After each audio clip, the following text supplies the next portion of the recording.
El Señor esté con ustedes. Vamos a mirar el cristianismo en la isla de Irlanda, una isla cuya historia ha sido muy bien expuesta por Diana Uribe en su Historia de Irlanda en muchos capítulos, donde muestra toda la historia de esta isla pequeña, pero muy interesante por su cultura, por su idioma, por todas las tradiciones que ha aportado a la humanidad. Aquí vamos a verlo sobre todo desde el punto de vista religioso. El mundo irlandés está lleno de muchas leyendas sobre distintas razas de humanos, más o menos unas 7 invasiones que ellos dicen que llegaron sobre todo desde lejanas tierras, incluyendo España. Hablan ellos de un pueblo que llaman los milesianos, que parecen venir de Galicia, España, y hablan de otros pueblos celtas y pueblos escoceses que llegaron a la isla. También había allí una población que se llaman los pictos, cuyo nombre parece indicar los que se hacían tatuajes, es casi el mismo nombre de los britanos. En fin, es una isla que no tuvo la llegada de los romanos, como si fue el caso de Inglaterra. Y eso hizo que conservara por mucho tiempo un carácter propio, como decimos, sobre todo del mundo de los celtas, que también se llama el mundo gaidélico. Entonces en este mapa vemos aquí Inglaterra, Gales, vemos aquí Escocia, vemos aquí Irlanda, y hoy en día pues esta parte pertenece a Gran Bretaña, es Irlanda del Norte, pero todo este mundo es el mundo irlandés. También está la isla de Man, que tiene bastante parentesco con Irlanda. Los irlandeses hablan de hadas, de magia, de gigantes, de reyes, de piedras cultuales, de numerosas guerras, de espadas mágicas, de piedras mágicas, de calderos mágicos, de seres desterrados al inframundo o a la isla de Man, de dioses guerreros. Incluso tienen una calzada gigante que ellos la consideran obra pues de gigantes apuntando hacia Escocia, desde un lugar que se llama Antrim. En esas leyendas ellos se consideraban hijos de una diosa, de Tuatha de Danann, o tribus de la diosa Dana. Y dicen que ellos eran amenazados por la raza de los Fomoré, unos salvajes que moraban en las islas vecinas. Eh, en ellos destacan mucho los dioses, los druidas y los reyes.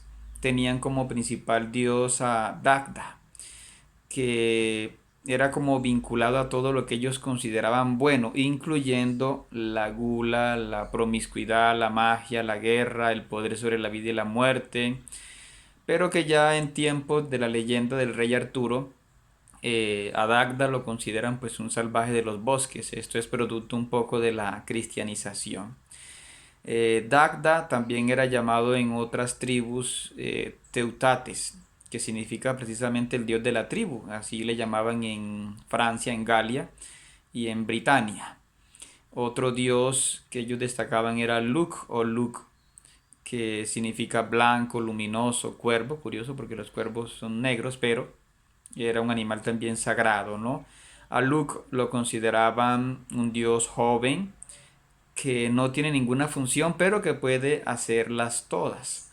E incluso lo pintan como un personaje humano con una madre fomoré, es decir, extranjera, pero que da muerte a su abuelo, el gigante Valar, para ayudar a la gente, ¿no? A los irlandeses. Y de este dios salen nombres como Lugdunum, o sea, Lyon en Francia, y Leiden en Holanda. También Lugo en Galicia, Lugo de la Llanera en Asturias, otro lugar de España.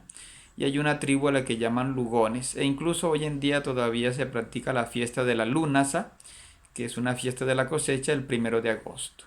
Otros dioses menores eran Brigitte, hija de Dagda, y había una diosa que los irlandeses y britones llamaban Anna o Dana, es un nombre muy común en otros pueblos, que era como una diosa madre. Y habían también dioses de las tormentas y de los truenos como Taranis, que es similar al Thor vikingo. Estos pueblos, como decíamos, de Irlanda, pues tenían mucha conexión con los gaélicos escoceses y con los pueblos de la isla de Man. Y eh, ellos podemos caracterizarlos como un pueblo profundamente enraizado en su religión. Ellos tenían una escritura que consideraban sagrada, que era el Oham, que decían que había sido inventada por el héroe Ogmios, el cual tiene poderes mágicos, y esta escritura se usó desde el siglo V al siglo VII después de Cristo. Pero con la llegada del cristianismo se fue usando nuestra escritura latina, sobre todo desde el siglo VIII y IX, en lo que se llama el irlandés antiguo. Gracias a esa escritura y gracias a su tradición oral, conocemos un héroe al que ellos llamaban Cuchulain o Setanta. Ese es un dios guerrero, es un dios del cual se cuentan unas 70 hazañas, ¿sí?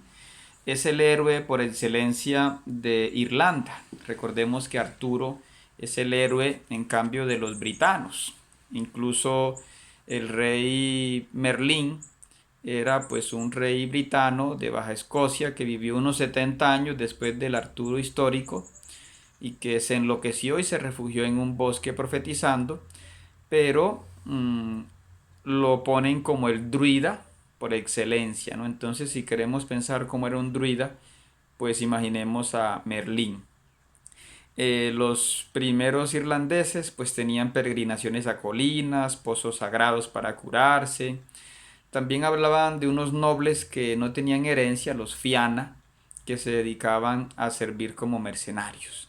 En la religión irlandesa primitiva pues también tenían lo que llaman seres feéricos. Esta es una palabra en inglés para hada.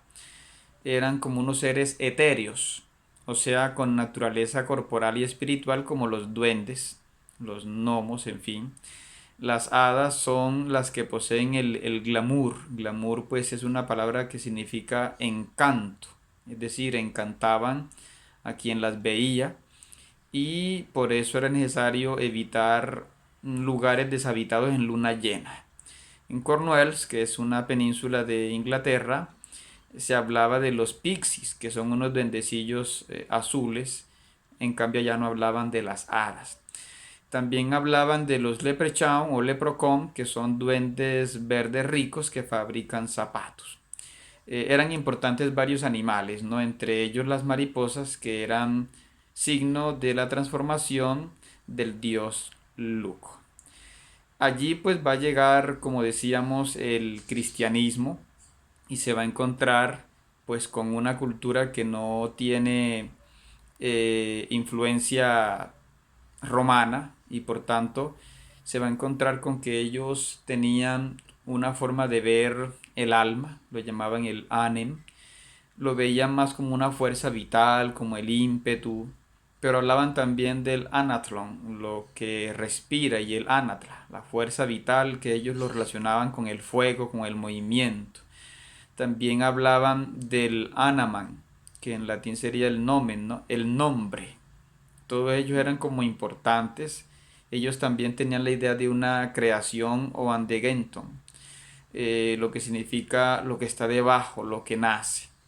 Decían que había una creación, un origen de todas las cosas generadas en el mundo, y a eso le llamaban la gentía, ¿sí? Una especie de alma vegetativa del cosmos. Veían también que había como una dualidad, como un enfrentamiento, aunque ellos más adelante veremos se referían a la realidad sobre todo a través de unas tríadas, ¿no? Lo que vemos un poco en el trébol, y eso también San Patricio lo aprovechará para evangelizar.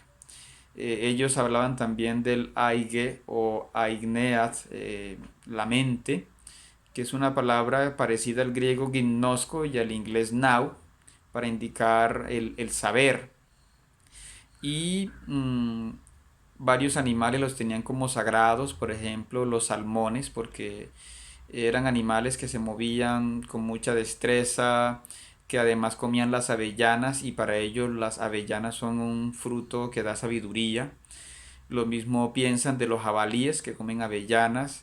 Las serpientes la veían como una forma de explicar el mundo, como algo que tiene principio, tiene fin y que puede como devorarse a sí mismo. Veían el mundo un poco como riesgo. Por eso veían a las serpientes también como un animal sabio, sagrado, igual que a los perros. Decían que los perros espantaban a los espíritus de los difuntos.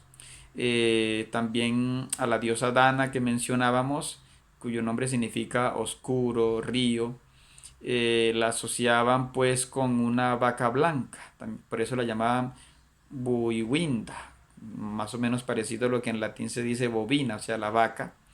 A esta diosa la asociaban también a los astros, a la mística, a la poesía, e incluso veían la leche como algo curativo, lo usaban en varias medicinas y lo asociaban con esta diosa Dana. Y a esta diosa también la llamaban Brigantia, porque era una diosa del amanecer y que daba prosperidad a los reyes. Y la comían, a diferencia de lo que pasaba en la India, donde a la vaca la consideraban sagrada y no la comían, en cambio acá justamente por ser sagrada la comían. Entonces en el siguiente video veremos cómo fue la evangelización de San Patricio a la tierra de Irlanda.